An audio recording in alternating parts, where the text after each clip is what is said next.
Solidarity Space has been so absolutely wonderful to me because it exists only as a venue space. It's what you see here. It's what you come here to do. You don't come here to drink. You don't come here to buy anything in particular. It's just come here for the music, and that's something that really appeals to me, and that's something that we don't have in this town often enough. We don't really have too many all ages venues left. So, you know, I've been out of the all ages game for a long time, but it's still, you know, it's nice to be all inclusive.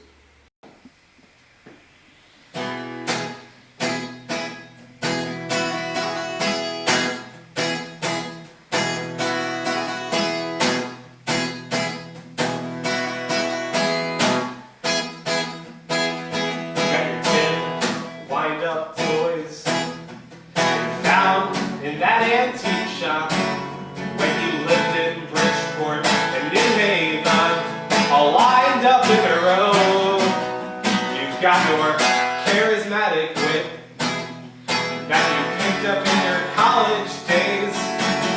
You were so reserved in high school, but now you tell me that shy kid has gotta go. But I liked you when you were quiet.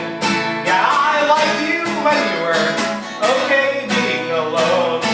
No phone to stare into, no glass window to throw your representation onto, just the air that makes the divide between you and I.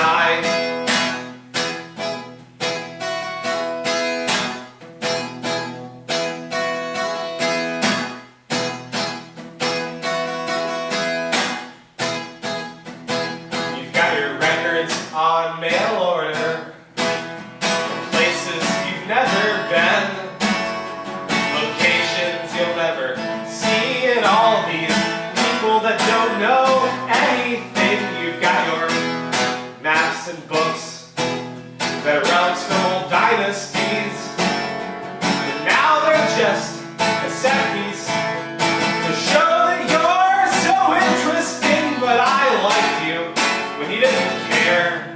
Yeah, I liked you when nobody understood your hobbies. No party to run off to, no mask to keep your secrets from pouring through. Just the air that makes the divide between you and I.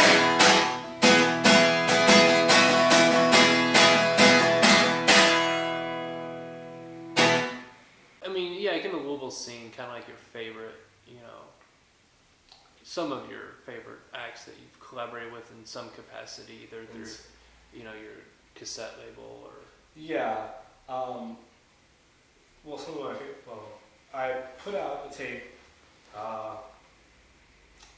right before Cowboy Song of the Sunset Call by my friend Jimmy Bessick, who is not a musician by any means, but he is an amazing poet. He's got a very dry, very engaging voice about him.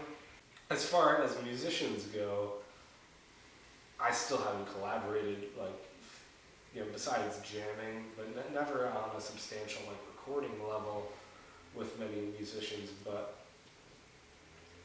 I'm always super excited about being in the local scene, just like seeing what bands are out there, and that kind of inspires me in different ways, even though it's not direct collaboration.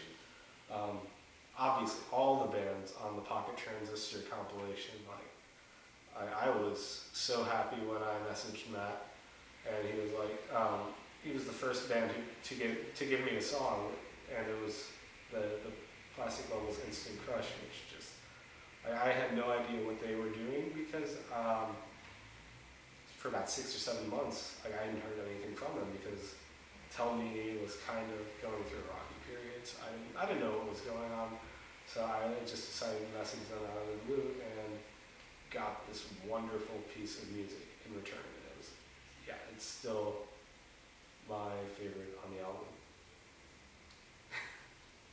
Not to patronize Doesn't make you Matt feel- Taylor. No, I have to.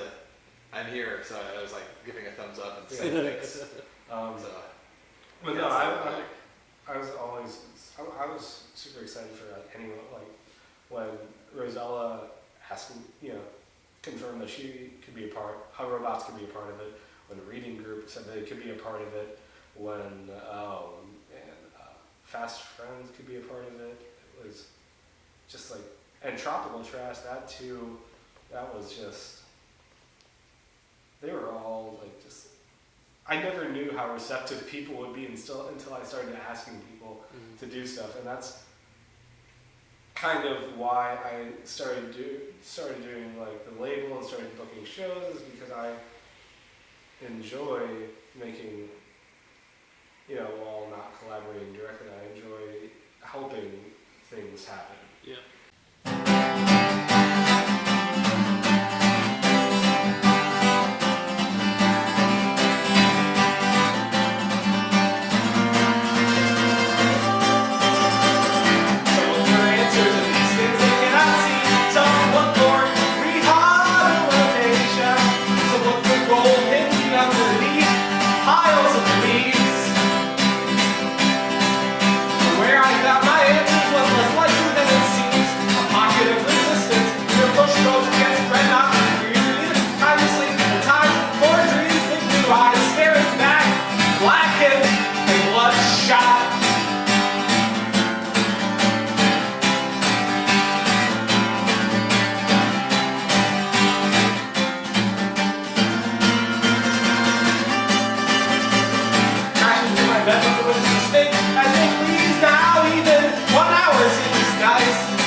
Don't leave anybody behind. But where I found my strength